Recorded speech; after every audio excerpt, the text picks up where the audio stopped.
देखिए विक्रांत जी, उस रिपोर्ट को देखने के बाद तो मेरे मन में यही ख्याल है कि खुदा पार निकली चुईया वो भी मरी हुई। चूचू का मुरब्बा था, इसके अलावा कुछ नहीं था उसमें। ये जो प्रिजम्पटिव लॉस की थियरी आई है, ये दरअसल विनोद राय के जमाने से शुरू हुई है। मैं विनोद राय को सीधे तौर पर जिम्मेदार ठहराता हूं। उन्होंने गैर जिम्मेदाराना काम किया था। सीएजी का काम सिर्फ इतना है कि क्या नियमों की अनदेखी करके या कोई अनियमितता की गई या नहीं की। विनोद राय ने इस देश की राजनीति को अस्थिर करने का काम किया, यह मैं उनके ऊपर आरोप लगाता हूं।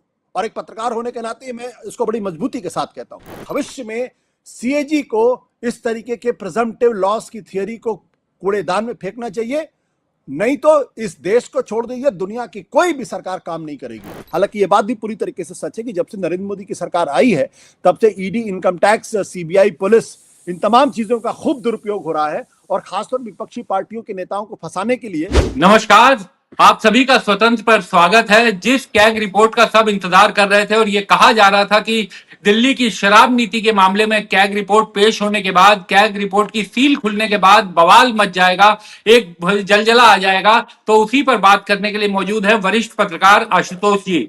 आशुतोष सर नमस्कार, स्वतंत्र पर आपका बहुत बहुत स्वागत है।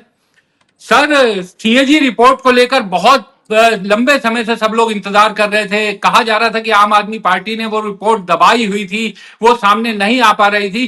कल वो रिपोर्ट सार्वजनिक हुई, सदन के पटल पर रखी गई। उस रिपोर्ट को देखकर पहला ख्याल आपके दिल में क्या आया, क्या लगा उस रिपोर्ट को देखकर? देखिए विक्रांत जी, उस रिपोर्ट को देखने के बाद तो मेरे मन में यही ख्याल है कि खुदा पार निकली चुईया वो भी मरी हुई। चूचू का मुरब्बा था, इसके अलावा कुछ नहीं था उसमें। ये बात बिल्कुल सच है कि चुनाव के पहले भारतीय जनता पार्टी ने उसको एक बड़ा मुद्दा बनाने की कोशिश की। अखबारों के अंदर उस खबर को लीक किया गया और उस खबर के बहाने एक बड़ा नैरेटिव बनाने की कोशिश की, और मैं ये कह सकता हूं उसके बहाने वो काफी हद तक कामयाब भी हुए। लेकिन जब रिपोर्ट सामने आई तो उस रिपोर्ट में जो कुछ भी है, जितनी मैंने रिपोर्ट देखी उसके आधार पर मैं इतना कह सकता हूं उसमें ऐसा कुछ भी नहीं है जिसके आधार पे इस रिपोर्ट को या तो दबाने की कोशिश की गई या ऐसी कोई कोशिश हुई, या फिर इस रिपोर्ट को पब्लिक नहीं करना चाहिए। मेरा स्पष्ट मानना है कि इस रिपोर्ट को पब्लिक कर देना चाहिए था, ताकि भारतीय जनता पार्टी और देश को यह पता चलता कि उस रिपोर्ट में ऐसी कोई भी डैमेजिंग बात नहीं जिसके आधार पर यह कहा जाए कि दरअसल उसमें किसी तरीके का कोई गड़बड़ी की आशंका है। मैं सिर्फ और सिर्फ सीएजी रिपोर्ट के बारे में बातचीत कर रहा हूं, मैं किसी और रिपोर्ट के बारे में बातचीत नहीं कर रहा हूं। अब जो ईडी की जो कार्रवाई है, सीबीआई की कार्रवाई है, उनके पास क्या सबूत है, क्या एविडेंसेस हैं, उस पर मैं कोई टिप्पणी नहीं कर रहा हूं, क्योंकि उसके आधार पर अरविंद केजरीवाल, मनीष सिसोदिया, तमाम लोग जेल जा चुके हैं और जेल से बाहर आके इस वक्त बेल पर हैं। तो मैं उस पर टिप्पणी नहीं कर रहा हूं, मैं टिप्पणी सिर्फ सीएजी की रिपोर्ट पर कर रहा हूं। और उस रिपोर्ट को देखने के बाद मुझे ये लगा कि इस रिपोर्ट को भारतीय जनता पार्टी ने बहुत चालाकी, बहुत चतुराई के साथ एक बड़ा नैरेटिव इसके बहाने खड़ा किया और आम आदमी पार्टी के ऊपर ये चस्पा करने की कोशिश की कि देखिए इस रिपोर्ट में कुछ डैमेजिंग बातें थी, कुछ भ्रष्टाचार के खुलासे थे, जिसको छिपाने के लिए इन्होंने इस रिपोर्ट को पब्लिकली टेबल नहीं किया और इसको दबाते रहे, बचाते रहे।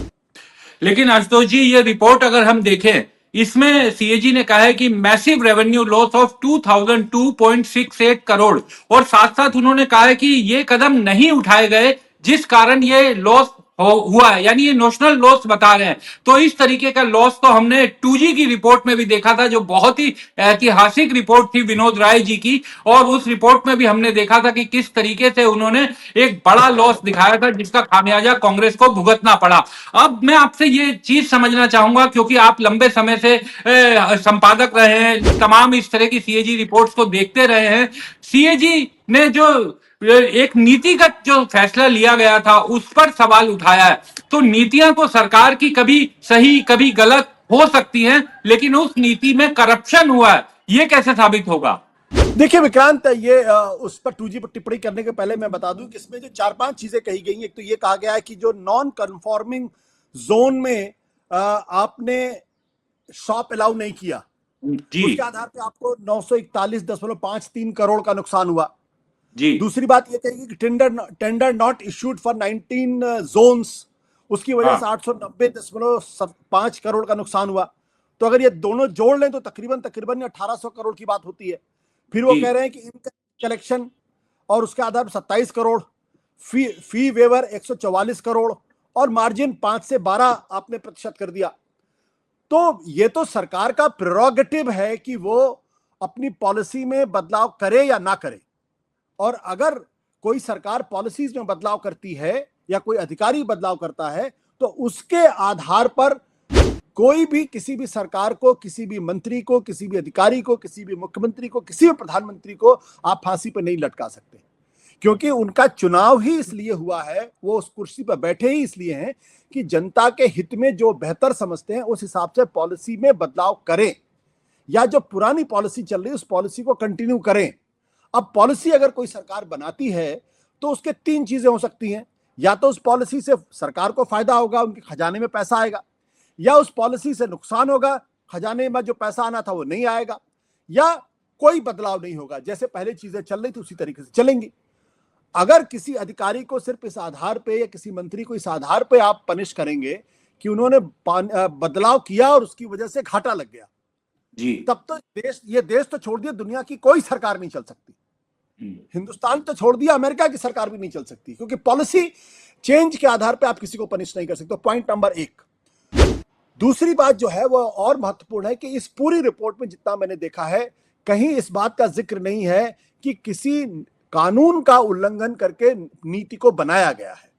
बिल्कुल। दूसरी चीज, कहीं भी इस बात का जिक्र नहीं है कि पॉलिसी बदलने के पीछे की जो मंशा थी वो मलिफाइड इंटेंट था, या ये कहा जाए कि दरअसल उसके पीछे कोई कुट प्रोको था, यानी किसी व्यक्ति विशेष को लाभ पहुंचाने के लिए आपने पॉलिसी में या नीतियों में बदलाव किया और उस व्यक्ति ने बदले में आपको कुछ पुरस्कार दिया, यही तो कुट प्रोको है। इन दोनों चीज जिक्र नहीं है। अब क्योंकि इन दोनों चीज का जिक्र नहीं है तो फिर आप किस आधार पे भारतीय जनता पार्टी ये कहेगी या कोई आरोप लगाएगा कि दरअसल इसमें भ्रष्टाचार हुआ है और इनके खिलाफ कार्रवाई होनी चाहिए।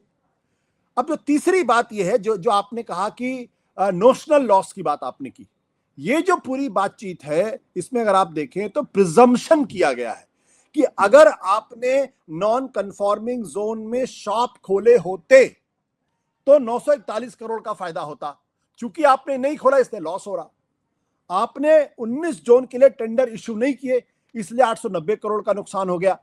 ये तो सरकार का प्रेरोगेटिव है, कहां खोलेगी कहां नहीं खोलेगी, ये ऑडिटर कौन होते हैं उसको बताने वाले। और दूसरी बात, उन्होंने कौन सा मैथमेटिकल फॉर्मूला निकाला जिसके आधार पे वो कह रहे कि 941.53 करोड़, मतलब इतना स्पेसिफिक आपने बता दिया। 941.53 करोड़ मतलब पॉइंट में भी बता दिया आपने, 890.15 करोड़ पॉइंट में बता दिया आपने। तो कौन सा मैथमेटिक्स आपने निकाला, किस आधार पर निकाला? क्या इसका कोई जिक्र सीएजी ने अपनी रिपोर्ट में किया है? मुझे तो नहीं लगता इसका कोई जिक्र है, कम से कम मैंने तो नहीं पढ़ा है, ना मैंने तो नहीं देखा, हो सकता है हो तो बात अलग हो। तो ये जो प्रिजम्पटिव लॉस की थियरी आई है ये दरअसल विनोद राय के जमाने से शुरू हुई है कि 186 करोड़ 1,86,000 करोड़ का नुकसान हो गया, 1,76,000 करोड़ का नुकसान हो गया और उसकी वजह से देश की राजनीति में अस्थिरता फैली। मैं विनोद राय को सीधे तौर पर जिम्मेदार ठहराता हूं, उन्होंने गैर जिम्मेदाराना काम किया था। सीएजी का काम सिर्फ इतना है कि क्या नियमों की अनदेखी करके या कोई अनियमितता की गई या नहीं की गई, बस इतना ही उनका काम है। उनका ये काम बिल्कुल नहीं ये बताया कि ये पॉलिसी अगर आप ऐसे करते तो इतने लाख का फायदा होता है, इतने लाख का नुकसान होता। विनोद राय ने इस देश की राजनीति को अस्थिर करने का काम किया, ये मैं उनके ऊपर आरोप लगाता हूं और एक पत्रकार होने के नाते मैं इसको बड़ी मजबूती के साथ कहता हूं। तो किसी भी ऑडिटर का काम ये नहीं कि आप प्रिजम्पटिव लॉस के बारे में बात करें, आप नोशनल लॉस के बारे में। उनका संवैधानिक अधिकार सिर्फ इतना है कि जो नीति बनाई गई और सरकार के पास जो पैसा था उस पैसे का उचित उपयोग हुआ या उचित उपयोग नहीं हुआ, उसमें कहीं कुछ लापरवाही बरती गई या उसमें कहीं कोई डेफिशिएंसी थी, उस और पॉइंट आउट करना। तो डेफिशिएंसी तो कहीं भी हो सकती है, लापरवाही कहीं भी हो सकती है, लेकिन लापरवाही के आधार पे आप किसी को फांसी पर नहीं चढ़ा सकते। आप सिर्फ उस आधार पर किसी को पनिश कर सकते हैं जब आप निष्कर्ष पर पहुंचे कि दरअसल इस पॉलिसी को बनाने के पीछे की इनकी मंशा गलत थी, नियमों को तोड़ा मरोड़ा गया और उसके आधार पर पैसे कमाए गए या घूस ली गई। मुझे इस रिपोर्ट में इसका कोई जिक्र दिखाई नहीं पड़ता है और मैं ये बात मजबूती के साथ कहना चाहता हूं कि भविष्य में सीएजी को इस तरीके के प्रिजम्पटिव लॉस की थियरी को कूड़ेदान में फेंकना चाहिए, नहीं तो इस देश को छोड़ दीजिए, दुनिया की कोई भी सरकार काम नहीं करेगी। अगर आप बताने लगेंगे फला पॉलिसी की वजह से इतने लाख का नुकसान हो गया, ये तो मेरा पर्सनल एजम्पशन है ना। हो सकता है मैं ये कहूं कि इस इलाके में ये नॉन कन्फॉर्मिंग जोन था, वहां तो खोलना ही नहीं चाहिए, वहां क्यों खोलते? अगर खोलते तो समाज को नुकसान पहुंचता या दिक्कत पैदा होती। तो ये फालतू की थियरी थी, इसका कोई मतलब नहीं है। सर ये जो अपनी अपनी जो ये सीएजी की रिपोर्ट आई, इसमें सीएजी की रिपोर्ट में 7 चैप्टर जो पुरानी स्कीम चली आ रही थी, पुरानी शराब नीति चली आ रही थी, उसका लंबा चौड़ा आख्यान किया गया है, उसका पूरा व्याख्यान किया गया है कि किस तरीके से उसमें फ्लॉज थे, किस तरीके से उसमें लीकेज थी, किस तरीके से वहां पर चोरी पकड़ी नहीं जा रही थी, उसका भी तमाम जिक्र किया गया है। तो जिस पॉलिसी की बात करते थे कि एक ईमानदार पॉलिसी थी, क्योंकि बीजेपी लगातार ये कहती थी कि एक अच्छी पॉलिसी दिल्ली में चल रही थी जिसको बदलकर नई पॉलिसी लाए गए, तो पिछली पॉलिसी पर भी कई सवाल इस पूरी सीएजी रिपोर्ट में खड़े किए गए हैं जो दिल्ली में लगातार चल रही थी। नहीं, आप देखिए, इससे तो आम आदमी पार्टी का ये तर्क और मजबूत होता है कि भाई पॉलिसी में खराबी थी, उसको हमने ठीक करने की कोशिश की। ठीक करने का उनका तरीका सही था गलत था, यह अलग डिबेट का विषय है। उन्होंने कार्टेलाइजेशन क्यों किया, यह अलग डिबेट का विषय है। उन्होंने 1+2 एक खरीदो एक फ्री पाओ, यह अलग तरीके का विषय है। इस पे बहस हो सकती है कि भाई ये पॉलिसी नहीं, ऐसी नहीं, ऐसे ऐसे ऐसे होनी चाहिए, लेकिन इसके आधार पर आप ये कह दे कि नहीं ये तो भ्रष्टाचार हुआ है, तो मैं उसको नहीं मानता हूं। और अगर इस नीति की वजह से सरकार को नुकसान हुआ है तो फिर ऑडिटर महोदय को यह भी बताना चाहिए कि जो पुरानी नीतियों में जो गड़बड़ियां थी उसके आधार पर कितने लाख करोड़ का नुकसान हुआ, या कितने हजार करोड़ का नुकसान हुआ। क्या इसका जिक्र उन्होंने किया अपनी रिपोर्ट के अंदर? उसका जिक्र नहीं है। अगर जिक्र नहीं किया है तो फिर इस मौजूदा पॉलिसी के आधार पर आप कैसे जिक्र कर रहे हैं कि इतने हजार करोड़ का नुकसान हो गया? तो इसलिए मैं बार बार कहता हूं, जो ऑडिटर का काम है वो अपनी सीमा क्षेत्र में रहकर उनको काम करना चाहिए, अपनी सीमा क्षेत्र का अतिक्रमण नहीं करना चाहिए। ये जो प्रिजम्पटिव लॉस की थ्योरी जो विनोद राय ने शुरू की है, ये दरअसल संवैधानिक अधिकारों का दुरुपयोग है, अतिक्रमण है, और इस वजह से दिक्कतें पैदा हो रही हैं और पैदा होंगी। और भारत की राजनीति को तो पूरी तरीके से अस्थिर करने का काम जो है वो विनोद राय की उस सीएजी की रिपोर्ट्स ने किया है। उनको इस बात की जवाबदेही देनी चाहिए। अभी अलग बात है कि आज काफी वक्त गुजर चुका है और हम सब लोग भी उसके बराबर के भागीदार हैं। मैं भी अपने आप को उसमें शामिल करता हूं कि जब वो रिपोर्ट आ रही थी तो हम लोग भी बड़े उत्साह में आकर उन खबरों को छाप रहे थे, उन खबरों को बता रहे थे।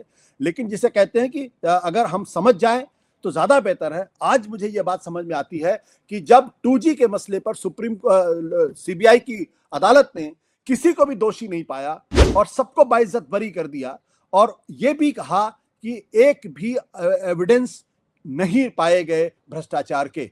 अब आप उन ए राजा के बारे में सोचिए या उन तमाम अधिकारियों के बारे में सोचिए जिनको प्रताड़ना हुई, कि अब 2017 में वो फैसला आ गया था, 2025 तक अब वो मामला 8 साल हो गए हैं, हाईकोर्ट में अभी भी लटका हुआ है, अपील की गई है, अभी भी उस पर कहीं किसी तरीके की कोई सुनवाई उस तरीके से नहीं आ रही है। तो लेकिन जो नुकसान देश का होना चाहिए तो वो तो नुकसान हो गया। वो जिन लोगों को जेल जाना पड़ा, यंत्रणा भुगतनी पड़ी, मेंटल डिप्रेशन होना पड़ा, वो एक अलग तरीके का प्रश्न हो गया अपने आप में।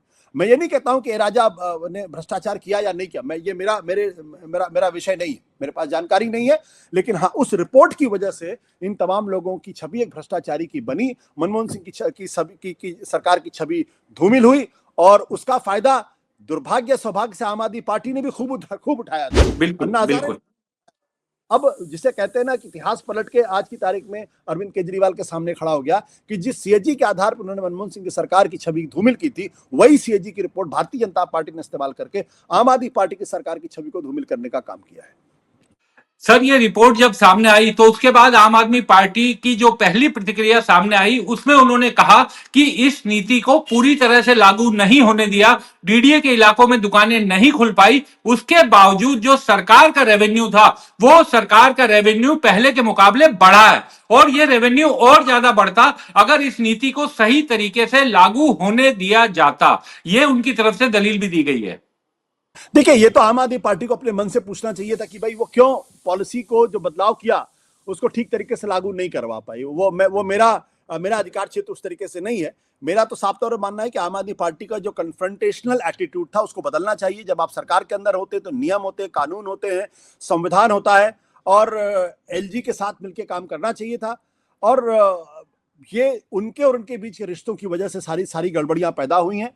और अगर लिकर घोटाले में कहीं कुछ गड़बड़ी थी या कहीं किसी तरीके कोई अड़ंगा आ रहा था या केंद्र की सरकार या फिर एलजी महोदय कुछ कर रहे थे, तो मुझे लगता है कि टेबल के क्रॉस बैठ कर उस मामले का समाधान कर लेना चाहिए था। हालांकि ये बात भी पूरी तरीके से सच है कि जब से नरेंद्र मोदी की सरकार आई है तब से ED, income tax, CBI, police, इन तमाम चीजों का खूब दुरुपयोग हो रहा है और खासतौर विपक्षी पार्टियों के नेताओं को फंसाने के लिए, उनको जेल में डालने के लिए, उनको डिमोरलाइज करने के लिए, उनकी पार्टी को तोड़ने के लिए इसका जबरदस्त तरीके से इस्तेमाल हो रहा है। तो आम आदमी पार्टी के इस आरोप में दम तो है, लेकिन फिर भी मैं कहूंगा कि उनको उसी तरीके से संबंध स्थापित करके काम करना चाहिए जिस तरीके से कश्मीर के अंदर हम देख रहे हैं कि उमर अब्दुल्ला वहां के लेफ्टिनेंट गवर्नर के साथ मिलके एक कोशिश कर रहे हैं, एक बोनहोमी क्रिएट करने की कोशिश कर रहे हैं ताकि कम से कम प्रशासन ठीक तरीके से चले। ब्यूरोक्रेट्स को के साथ उनका जो दिल्ली के अंदर जो स्थिति पैदा हुई वो ना पैदा हो।